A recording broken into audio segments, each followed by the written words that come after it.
የብዙዎች ጥያቄ ስለሆነ ነው። ያለ ሀብታው ምን ያህል ይሆናል አንተ? እኔ አልቆጠርኩትም፣ ምናልባት ወደ 8 ቢሊዮን አካባቢ። አሁን ከባንክ ቤት ውክልና ከተነሳ በኋላ ብር አውጥቶብኛል። ውክልና ከተነሳ በኋላ አሁንም ቤት የተሸጠ ቤት አለ። ይሄን ደርሼበት በወንጀል ከሰስኩት። እሺ እንዴት በወንጀል ይከሰሳለሁ በማለት ግድያ ሙከራ ተደረገብኝ። በጣም ያሳዝናል። እኔ በመስማት ይሄን በመስማት የራሱ አሳፍረኛል። ሰው ጋር ይሄ እንደዚህ ነገር በመሄዱ በጣም ያሳፍረኛል። ለማህበረሰቡ ለኢትዮጵያ ሕዝብ ደግሞ ባካችሁ ይሄ አሁን ያለው ነገር በዛ ልክ አይደለም፣ እውነታው ሌላ ነው። ሰላም ጤና ይስጥልኝ። እንዴት አላችሁ? በመላው ዓለም የምትገኙ የዩአብ ሚዲያ ተከታታዮች እግዚአብሔር ይመስገን። እንግዲህ በአንድ መረጃ ወደ እናንተ መጥቻለሁ። ያው የገለቴ ቡርቃ ባለቤት ትላንትና ሰይፉ ኢቢኤስ ላይ ቀርቦ የራሱንም ሐሳብ አስተያየቱን ሰጥቷል። ያለው እውነታ እሷ ባወራችሁ ልክ አይደለም ብሎ ሰጥቷልና አንዳንድ ቪዲዮዎችን በጋራ ተመልክተን ሐሳቦችን እንሰጣለን። እስከ መርሃ ግብሩ ፍጻሜ ድረስ አብራችሁን ቆዩ እያልኩ ይህን ቪዲዮ ላይክ እና ሼር ማድረጋችሁን አትርሱ። ሰብስክራይብም ያላደረጋችሁ ሰብስክራይብ አድርጉ። ምናልባት እንደው ካለቻቸውና አንተ ላይ ቅሬታ ካነሳችባቸው ጉዳዮች መሃል በራሱ አንደበት አንዱን ደሞ ላንሳልና ለዛ ምላሽ ሰጥበት። አቶ ታደለ ንብረት አለ። ይሄን ንብረት ደግሞ ላስተዳድር ውክልና ካልተሰጣኝ ብሎ ራሱ ውክልና ተቀብሎኛል። አሁን ይሄ ንብረት ምን ላይ ነው ያለው በሚሉ ይገዳ ያስፈልጋል። መቼም እንዲህ አይነት ነገር ከተፈጠረ ይገዳ እንዲሰጠኝ ጠየቅኩት። ጠይቄ ንብረቶቹ ወደ ያሉበት ቦታ ሙሉ ማዞር ጀመርኩ ማለት ነው። እሺ ወደ 11 ቤት ነው። ከ11ዱ ቤት እኔ የምኖርበት አንዱ ቤት ነው። 10 ቦታ ማለት ነው ቤት ያለበት በሙሉ ማዞር ጀመርኩ ማለት ነው። እገዳው ይዤ ማለት ነው። እሺ ይሄ ቤት ሁሉ በሰው ስም ነው ያለው ሲዞር ማለት ነው። 5 መኪና 11 ቤትና 5 መኪኖች በሩጫ ህይወት ያፈራኋቸው ንብረቶች አጥቻለሁ፣ በግፍ ተነጥቄያለሁ የሚል ሐሳቧ መቼም አንተም አይተኸዋል። ሰምቼዋለሁ። በሱ ጉዳይ ላይ ያለ ምላሽ ምንድን ነው? ሴፍሻ ይሄ ጉዳይ 7 ዓመት በህግ ሲንከባለል የመጣ ነው።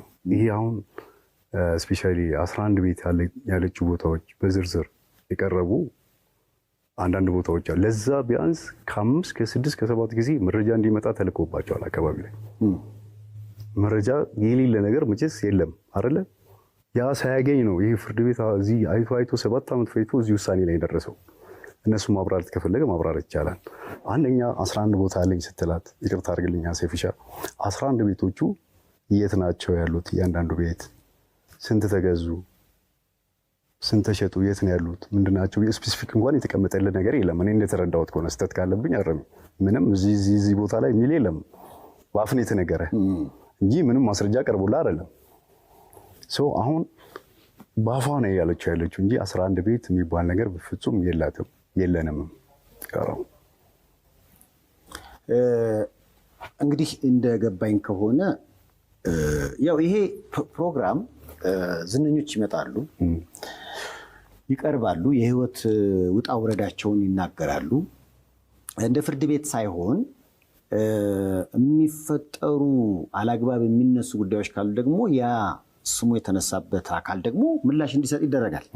አሁን ይሄ ቀደም እንዳልከው የፍርድ ቤት ጉዳይ ነው። የታል መሬት አይነት ነገር እርግጥ ከፕሮግራሙ የማይጠበቀው ጀግና አትሌት ነች። በጊዜ ሂደት እንግዲህ ፊት ለፊት እያየን በላቧ ሀብት ስታፈራ አይተናል። ከዛ ጀርባ እኔም አለው እያልከኝ ስለሆነ ማለት ነው ስታፈባ አይተናል። እኛ ለምሳሌ እዚህ ጋር ብታየው ከሁለታችሁም ጋር ጠብም ዝምድናም የለንም። እሷ በህይወቴ እንዲህ አይነት ነገር አጋጠመኝ፣ ለዚህ ደግሞ ፍትህ እጠብቃለሁ የሚል ጥያቄ ነው ያቀረበችው።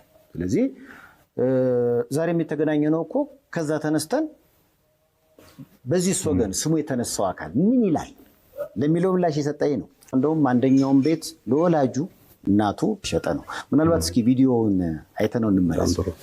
ኢቭን መንግስት ሽልማት ሰጥቶኛል ብያለሁ። ገርጂ ማብራት ኃይል አሁን እሷ እንድትኖር ያመጣሁት ማለት ነው። ሙሉ ይቃውን ቤቱ ነው አሟልቼ እዚህ ቁጭ በሉ ብዬ ከቤታቸው ከዛ ከማይመቻቸው ቦታ አንድ ብርጭቆ ይዞ እንዳይመጡ ሁሉንም አሟልቼ ያስቀመጥኩት እናቱ እናቴ ናት ብዬ በቅንነት ይሄንኑ ለእናቱ በ200,000 ብር ይሸጣላችኋል። ያው እንግዲህ አይተኸዋል። ለዚህ ያለህ ምላሽ ምንድን ነው ታደለ? መልካም ሴፍሻ፣ ይህን ነገር ለእናቱ እንደዚህ ያደረኩ ስትል ለእናቴ ደግሞ እንደዚህ ያደርገንላታል አላለችም።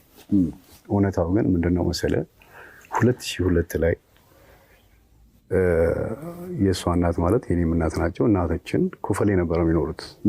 ኮፈሌ እየተመላለስም ነበር የምናግዛቸው የምንጠይቃቸው ምናምን ማለት ነው። እንደው ላይ እሳቸውን ሻሸመኔ 400 ካሬ ሜትር ቪላ ትልቅ ቤት ያለው ገዝተን ማስፋፊያ ያደረግለት ሰርቪስ ቤት ሰርቼለት ሁሉ በቃውን አሟልቼ ማለት ነው። አሟልተንም አንድ ላይ ምቹ አድርገን እናትየውን ከኮፈሌ አምጥተን ሻሸመኔ እዛ ቤት ላይ አሳረፈ ግቡ ብለን በፍቅር የሰጠናቸው አንድ ቤት አለ። ይህን ካረግን በኋላ ነው ገርጂ ኮንዶሚኒየም ሽልማት አይደለም ሲጀመር። ያን ጊዜ ምናልባት ለስፖርተኞች ቅድሚያ እድል ተሰጥቷል። እጣ ለእነሱ እንዲወጣ ተደርጎ እጣውን እኛ ራሱ አንፈልግም ብለን ጓደኛችን ናት እጣ ያወጣችልን። እጣው ስታወጣ ለእኛ እንደውም የተሻለን ይደርሳል፣ ለእሷ ደግሞ ሌላ ቦታ ከኛ እንደው ወረደ ባንልም ትንሽ የተሻለ የኛ እጣ ደረሰን፣ ለእኛ ወጥታለን ማለት ነው። ያለችዋን ነገር አደስን። ማዘር መታ እንድትቀመጥ አደረግን። 5 ዓመት ሲሞላው ነው ካርድ እንትን ሰርቲፊኬት እንኳን የምትቀየረው ካርታ የምትቀየረው። ኮንዶሚኒየም የገዛ ነው 152,000 ምናምን ብር ነው። ስሊፖችን ላሳይ ይችላሉ፣ ደብዳቤዎችንም ላሳይ ይችላሉ። ሽልማን ሳይው በሽያጭ ነው የገዛ ነው ከመንግስት ከቤቶች ኤጀንሲ። ይህም ቤት ወዳ ፈቅዳ በራሷ እናቴ እናቷ ናት፣ የኔ የሷ እናት የኔ እናት ነው። የምንኖረውም ለነሱ ነው፣ ለቤተሰባችንም ጭምር ነው የምንኖረው። እኛ ብቻ በልተን ሌክጀሪ ነገር ብኖ ባዶ ቀፎነት ነው። ህይወት ለእናትም ነው፣ ህይወት ለወንድም ለዘመድ ነው፣ ህይወት ለሀገር ነው፣ ለጎረቤት ነው፣ ለሀገርም ጭምር ነው አይደል? ህይወት የምትኖረው መኖር ማለት ይሄ እኮ ነው። የህይወት ትርጉሙ ይሄ ነው እኮ። አለበለዚያ እኮ ሳር እየጋጡ ዝም ብሎ መዞር ይቻላል። ምን ያለፋናል? እንደዚህ ምን ያደክመናል? ይሄ እዛ ጋር ያደረኩትን ትሪትመንት ስታይ እኔ እንኳን ይሹን አላውቅ። እኔ ክሪስ ክሮስ ነው የምወደው። የኔን ቤተሰብ ሌላ ሰው እንዲረዳ እንፈልገው፣ የዛን ሰው ቤተሰብ እኔ እንዲረዳ እንፈልገው። በርካታም ያለው ያ ነው። ያን ስላደረኩ ብቻ በራሷ ሁሉ ተነሳሽነት ነው ለማዘር በራሷ ስሟ ይዞርላት፣ ካርታ ይሰራላት፣ ሰርፕራይዝ እናደርጋት አለችኝ። ይሄማ ጥሩ መልካም ነው ብዬ ያንን ቤት 200 ሽያጭ 200 ሺህ ብር ሽያጭ ውል ተሰርቶ። ምክንያቱም ምን አለው መሰለ ድካም እውነት ነው የምናወራው፣ ስለ እውነት ነው የምናወራውና ሽያጭ በባህሪው አንድን አካል ምን ያደርጋል? ያመላልሳል አይደል? ያመላልሳል። ሰው በሽያጭ ፍራንክ ሰተና በሽያጭ ቢሆን ነው የሚሻለው መልካሙነቱ። እሷ ክፍላ ባትከፍለንም እኛ ራሳችን ሰተናት ነው የሽያጭ ዋጋ ያደረግነው። ጉዳዩ ቶሎ እሷ እንዳትመላለስ ለስጦታ ለመፈረም እንዳትመላለስ በራሷ ይሄ ተደርጎ ነው ወደዚህ የመጣው። ይሄ ካርታው ካለቀ በኋላ ቤተሰብ ሄደን ሰርፕራይዝ ነው ያደረግናት። የባህል ምግብ ተዘጋጅቶ የቅቤ ቡና በጣም የምትወደው ትንሽ ከርከር ያለ ነገር ካለ ማየ የቅቤ ቡና ብላ የምትሄድ ልጅ ናት። በፍቅር ነው የምትወደው ነገር ተሰርቶላት ፎቶ ተነስቶ ያ ስልክ ያለመኖሩ ነው እንጂ ፎቶግራፍ ሲቀባበሉ እንደዚህ ርክክብ ሲያደርጉ እንኳን የሚገርም ብዙ መረጃዎች ነበሩ። የአንድ ስልክ መጥፋት ነው የሁሉ ታሪክ። አሁን ይሄ በእርግጥም ያንተ የእጅ ጽሁፍ ነው? አዎ እውነት ነው፣ የኔ የእጅ ጽሁፍ ነው። በዚህ ደብዳቤ ውስጥ ምን ለማለት ነው የፈለገው? እስኪ መጨረሻ ላይ ምናልባት ሰው ሁሉ ሲቀባበለው ስለነበር መጨረሻ ላይ የሚቀጥለው እስኪሆን ድረስ ሰላሙን ሁሉ እመኝልሻለሁ፣ ውሳኔ የወሰንኩት ለሁለታችንም ደህንነት ስል ነው ይላል። ውሳኔው ምን ነበረ? ውሳኔው አንደኛ መሄድ ነው። ከእሷ አጠገብ ተቀብሎ ወደዛ መሄድ ነው። አንድ ቀን 2 ቀን ያልተለያየውን ሰው ለ15 ቀን ስትለየው ምን ሊያስብ ይችላል? ስለዚህ እዚህ ሄድኩት ያን ያለውን ፍትጊያ ውስጣችን ያለው ጥሩ ያልሆነ ነገር እስቲ ዞር ብዬ ልየው፣ አንቺም ተረጋጊ እኔም ልረጋጋና ወደ የሆነ ነገር እናድርግ።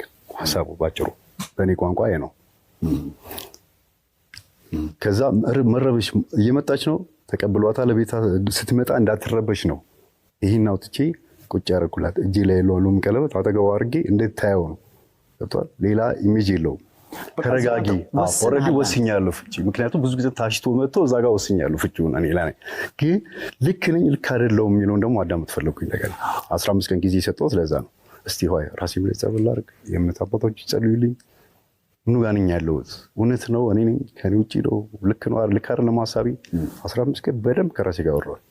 ልክ ነህ ነው የሚለኝ እኔ ኦኬ እና እንትን ካልኩ ተመልሼ መጥቼ ስልኬን አጥፍቼ ነበርና ስልክ ከፍቼ ሳምበዲ የሚደውልልኝ ሽማግሌ ያለ የጎረቤት ሰው አለ ማን ይፈልገኝ ሰው ማግኘት ይችላል ሬዲዮ ይቁጫል።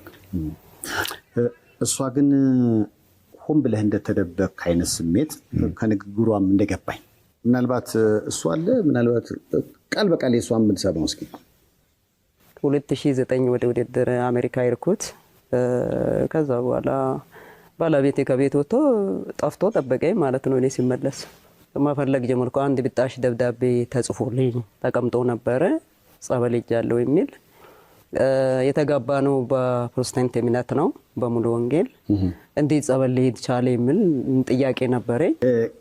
ከዚህ በኋላ ይመስለኛል እንግዲህ እናትህ ጋር ሄደ አፈላለገች እና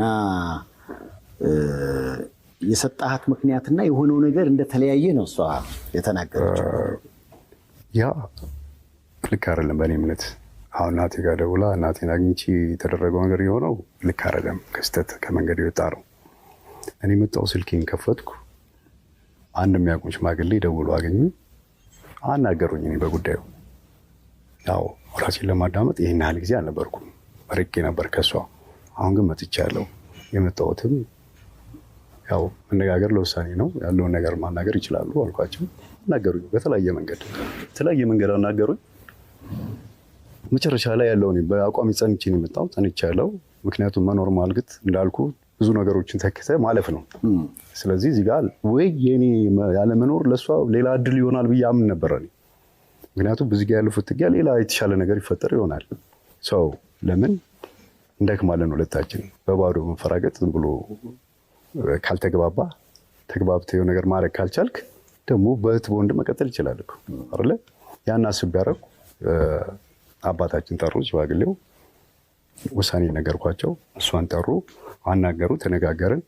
ምክራቸው እንደውም ምንድነው እኔም ፈትቼ አብረን አሁን ካለችን ባለቤቴ ጋር እንኳን አብሮ ተቃቅፎ ነው የሚኖሩት፣ በፍቅር ነው የምናሳልፈው፣ እንረዳዳለን። ካመናችሁበት ሰላሙ ይሄ ነው የሚበልጠው። እሺ እንደተከታተላችሁት ነው እንግዲህ በቤቱ ጉዳይ 11 ቤት ነበረን፣ ያ ተሽጧል የሚል ነገር አቀርባለች እሷ። ነገር ግን ያ ፍጹም ስህተት እንደሆነ 11 ቤትም እንደሌላቸው የመኪናዎቹንም ሁኔታ አስረድቷል ማለት ነው። እንዲህ አይነት ነገር የለም፣ ይህ በእውነት ፍጹም ስህተት ነው የሚሉ ነገሮችን እነዚህ የቀያየርናቸው መኪናዎች ተቆጥረው ሊሆን ይችላል እንደዚህ የተባለው እና ይህ በእውነት ልክ አይደለም የሚል ነገር አንስቷል። በተለይ ደግሞ በቤተሰብ በእናቱ ዙሪያ የተባለውን ያነሳችውን ቤት ለእናቱ እንደሰጠ ጠቁማለች። ያንን ደግሞ ከእሷ እናት ጋር አያይዞ ሰፊ ነገሮችን አንስቷል ማለት ነው። እንግዲህ እሷ ያው ጎዳና ለወጣ ነው የሚሉ ነገሮችን አንስታለች። ይህስ ከምን አንጻር ነው የሚለውን ነገር ምላሽ ሰጥቷል እንደተከታተላችሁት። እንግዲህ እዚህ ጋር ማንሳት የምፈልገው ነገር አንዳንዴ እንዲህ አይነት ሚዲያ ላይ ትዳር ስለተለያየ ነገር ሚዲያ ላይ የሚወጡ ነገሮች በጣም ከባድ ናቸው። ግን እሷን በመጨረሻ ያው ማደርገው አቅም ሳጣ መፍትሄ ሳጣ ነው ወደ ሚዲያ የወጣሁት እንጂ ሚዲያ መውጣት አልፈለኩም የሚል ነገሮችን አንስታለች። እውነታው ግን ያ አይደለም የሚሉ ነገሮችን በሱም ዘንድ አንስቷል። እሱ ያው ሌላ ትዳር መስርቶ ሌላ ቤተሰብ መስርቶ የኖረ እንደሆነና ለእሷ እጅግ አድርጎ እንደሚያስባት ነው የሚናገረው።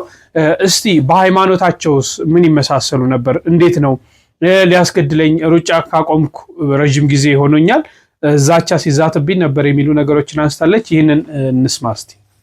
ምናልባት ሩጫ ለምን እንዳቆመችም ስትናገር ይሄን ብላ ነበር። ለሱ ምላሽ እንድትሰጥበት ነው። በሩጫ ህይወቴ ላይ አሁን 1 ዓመት ያክል ሰይፉ ከሩጫ የቆምኩበት ምክንያት ስቲል በዚህ ይሄ አሁን ከባንክ ቤት ውክልና ከተነሳ በኋላ ብር አውጥቶብኛል። ውክልና ከተነሳ በኋላ አሁንም ቤት የተሸጠ ቤት አለ። ይሄን ደርሼበት በወንጀል ከሰስኩት። እሺ እንዴት በወንጀል ይከሰሳለሁ በማለት ግድያ ሙከራ ተደረገብኝ። በጣም ያሳዝናል። እኔ ይሄን በመስማት የራሱ አሳፍረኛል። ሰው ጋር ይሄ እንደዚህ ነገር በመሄዱ በጣም ያሳፍረኛል። እንኳን 10 ምናምን ዓመት አብረህ የኖርከውን ሰው አይደለም አንድ ቀን እዚህ ጋር እንኳን በር ላይ ያስገባ ሰው ትልቅ ዋጋ አለው፣ ትልቅ ክሬዲት አለው። እንኳን የሰው ልጅ አይደለም እንስሳ በረሮ ለመረጥ 2-3 ማሰብ አለ። በረሮ እንኳን እንደዚህ ለመርገጥ ነፍስ ናትና ነፍስ ነው የሚንቀሳቀሰው። ያንተን የሆነ አካል በዚህ ደረጃ ማሰብ ውርደትም ዝቅጠትም ነው። እንኳን እንደዚህ ሊሆን ማለት ነው። ሪቨርስ ነው። የኔን ጩኸት ነው አንዳንድ እየጮኸች ያለችው ብዬ ነው ማሰበው። አሁን መናገር ስላለብኝ ነው የምናገረው። ባልናገር ደስ ይለኝ ነበር። ይህና ላብሬያት የኖርኳት እንደዚህ የሆነ እንደዚህ ያደረገች የሚለውን ነገር ባይነሳ ደስተኛ ነበርኩ። አሁን ግን አስገድደኝ። የኔን ጩኸት ነው እየጮኸች ያለችው። እኔ በአደባባይ ፍርድ ቤት በር ላይ ድደፋ የነበረው ወደ 6-7 ጥይት ይተኮስብኝ። በዚሁ የፍርድ ቤት ሂደት ላይ ክርክር ላይ ያለን ከታችኛው ፍርድ ቤት ተሸንፏ በይግባኝ እዛ ሄዶ እዛ እየተከራከረን ነው። ሳምበዲ መቶ ታርጋ በሌለው መኪና አፍኖ ሊወስደኝ ሲል እግዚአብሔር ስላገዘኝ ነው ያመለጥኩት። አምልጬም በመኪና አባረውኝ። እነዚህ ሰዎች ህጋዊ ሰዎች ከሆኑ ፍርድ ቤት በር ላይ በአግባቡ ሊይዙኝ ይችላሉ። መሳሪያ አውጥቶ መኪናው መደብደብ፣ ብዙ ነገሮች። ድንጋይ ከማዶ ከሸዋ ሱፐርማርኬት ተሻግሮ ኮብልስቶን ይዞ መጥቶ ነው የጎን መኪናዬን መስታወቱን ሰብሮ የጥርስ የወለቀው በዛን ሰዓት ነው። ያ ድንጋይ መጥቶ ሄዶ ነው ያረግፈው እዛ ሄደ። የፊት ጥርስ የምታየው ማለት ነው። በዛን ሰዓት ያለኝ አማራጭ መሸሽ ማምለጥ ነው። መኪናው እንደሚል ተነስቶ ነው እስከ ፊጋ ድረስ ነው ያባረሩኝ። ጥይት ተኮሰ። ግደለው ተብሎ እዚህ ለማጅራት ነበር የተኮሰው። መኪናው ማየት ይችላል። ከዚህ በፊት ፌስቡክም ተዘዋውረዋል። እንደው ሚዲያ ላይ መጥቼ አይመጥንም ማለት አብሬ ኖርከው ሰው ወይም ደግሞ ማንጫጫት ስላልፈለገው ይሄ ጡዘቱን ነገር ስላልፈለኩ ዋጥ አድርጌ ቁጭ አልኩት። ፖሊስ ለሚመምሪያ ያውቋል። አመልክቼ እዛ መጥቶ አካባቢ ተጣርቶ ምን ተብሎ ማንነታቸው ሁሉ ታውቆ ኤግዚቢት ተይዞ ነው መሀል ላይ ስድረስ የቆምኩት። እኔ ፈርዘር መሄድ ስለሌለብኝ ጎዳና ተዳዳሪ ልሆን ነው እያለች ነው። ኦኬ እኔ ገለቴ ዛሬ ህዝቤን አገልግዬ አገሬን አስጠርቼ ጎዳና ላይ ሊወጣ እኮ ነው ያለሁት እኮ አሁን። ያን አስተያየቷ እንዴት አየኸው? ኦኬ እሱ ደግሞ ማለት በእርግጥ ከእውነት የራቀ ነው። አንድ ስንከራከርበት ነበር መጀመሪያ ላይ። በኋላ ላይ እንደውም ነው ብዬ ይሁን ብዬ ለሷ ያስተላልፍኩት ነገር አለ። እርግጠኛ ነኝ እዚህ ሾው ላይ ያቀረቡት አይመስለኝም። እውነታ ያለው ነገር እዚህ ደህንነት መውጫ ቶፊቅ ዳቦ ቤት አካባቢ ወደ 800 ምናምን ካሬ ከዛም በላይ ትልቅ ቦታ አለ። በሷ እጅ ያለ በሷ ስም ያለ ሰርቪስ ቤት አለው። ለትልቅ ፕሮጀክት ታቅጆ ያንን ስኬጁል አድርጌ ላዘጋጀው ሊሰራ የተሞከረውና የተበላሸ ያልኩ አንዱ እሱ ነው። እሷም በሷ ስር ነው ያለው። እጇ ላይ እንደምትነዳው መኪና አለ። አያት ያለው ቤት በሁለታችንም ስም ቢሆን የጋራችን ንብረት ነው አይደለ? እሷ 7 ዓመትን የስከራከር ውጪ ነው እኮ ቤተሰብ ጋር ምናምን ጋር ስረዳ ሰጣች። እሷ የምትኖርበት ነው። ካርታ ያለው በሁለታችንም ስም ነው። በጋራ ያፈራነው ንብረት ነው። መጀመሪያ ላይ ውሳኔዋ ላይ መጀመሪያ እንትኗ ላይ ንብረት ላይ እዚህ ላይ ችግር የለብኝም መብቱ ነው። እሱም መካፈል ይችላል። ቃል በቃል ያለውን ማምጣት ይቻላል። የፍርድ ቤት ውሳኔዎቹንም ሂደቶች ተያይዞ አይደል የሚመጡ እሱም እንደ መረጃ ለህዝቡ ማቅረብ ይቻላል፣ ማምጣት ይቻላል። እሷ እየኖረችበት ነበር። 7 ዓመት ሁሉ ውጪ እየተንከራተትኩ ስንከራከር የነበረው መስማማት ስላልነበረ ማለት ነው። ስለዚህ ህግ ነው የዳኘው። ህግ የራሱ ልክ ሄዶ ነው። ህግ በዚህ አጋጣሚ ህግ በጣም ሊከበር ይገባል። ላደንቅና ላመሰግን እወዳለሁ። ከታችኛው ፍርድ ቤት እስከ ሰበር አጣሪ የሚባል አለ መጨረሻው እዛ ድረስ ሄዶ ብዙ ታሽቶ ብዙ ባለሙያ ብዙ ማስረጃ ይምጣ ተብሎ ከ4-5 ጊዜ የተላከባቸው ብዙ ቦታዎች አሉ። የሌለውን ከየት ሊመጭ ይችላል? ለእኔ ሊፈርድ ይችላል ሴፍሻ። እሷም ዜጋ ናት፣ እኔም ዜጋ። እንደውም ከእኔ ትንሽ ቫይቭ ያለው እንደውም እንትን ያለው እሷ ጋር ነው አይደል? እሱም አይደለም ፍርድ ቤቱ ይሰራ የነበረው በሀቅ ባለው በመረጃ በማስረጃ ባሉ ነገሮች ነው ሄዶ እንግዲህ እዛ ጥግዳ እኔ ማን ስለሆንኩ ነኝ? ለእኔስ ኤቲክሱም አይፈቅድላቸውም። ከታችኛው ፍርድ ቤት እስከ ሰበር ያሉትን በዚህ አጋጣሚ ላመሰግናቸው እወዳለሁ።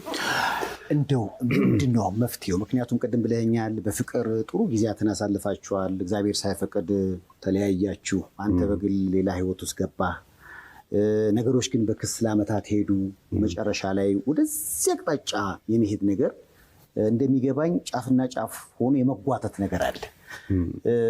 ስላሳለፋችሁት መልካም ጊዜ ሲባል እኛ ራሳችን አሁን ከእናንተ ጥሩ ነገር መማር አለብን ብዬ አስባለሁ። በሻለቃ ኃይሌ ገብረስላሴ አማካኝነት ሽምግልና ታስቦ እንደነበር ሰምቻለሁ። ያ ሽምግልና ተስፋ አለው። ነገሮችን አለመግባባቶችን በፍቅር መዳኘት። ለምሳሌ እኔ ገለቴ ቡርቃን አውርቻት ነበረ።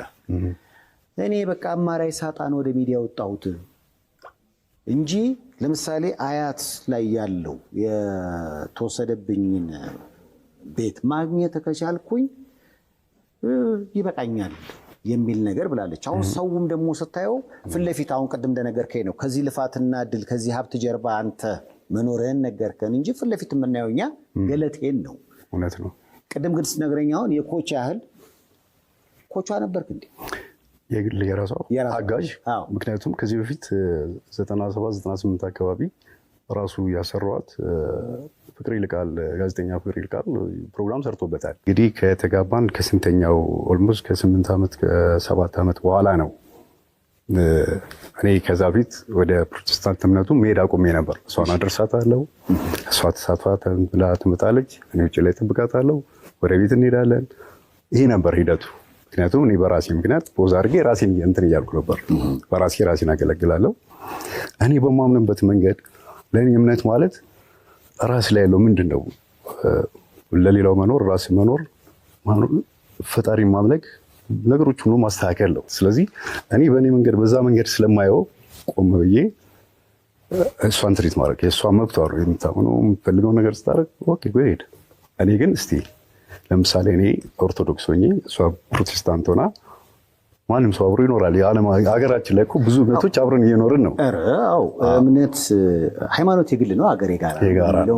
በሀገራችን በቅፋችን እኖራለን፣ በታንጋችን ማለት ነው። ለማህበረሰቡ ለኢትዮጵያ ሕዝብ ደግሞ ባካችሁ ይሄ አሁን ያለው ነገር በዛ ልክ አይደለም። እውነታው ሌላ ነው። በእኔ እምነት ነው።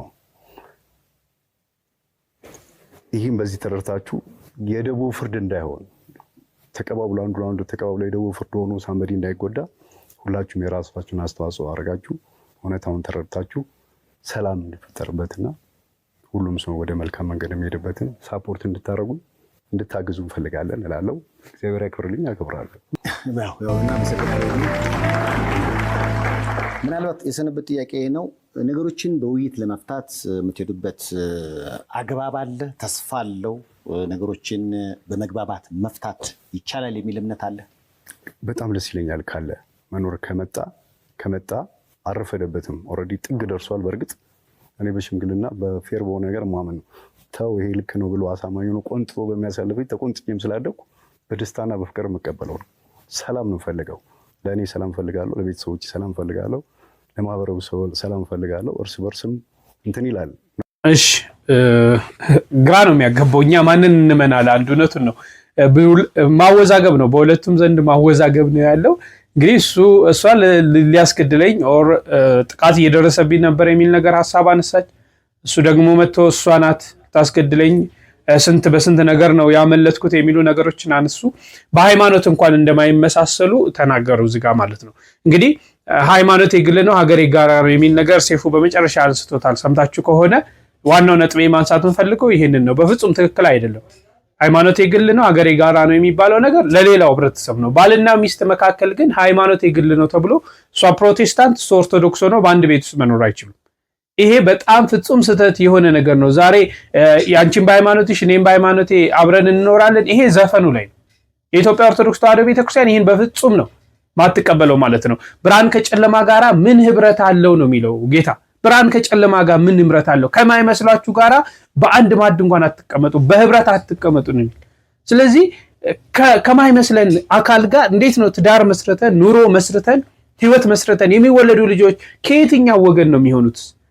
ከኦርቶዶክሱ ወይስ ከዛኛው ቤተ እምነት?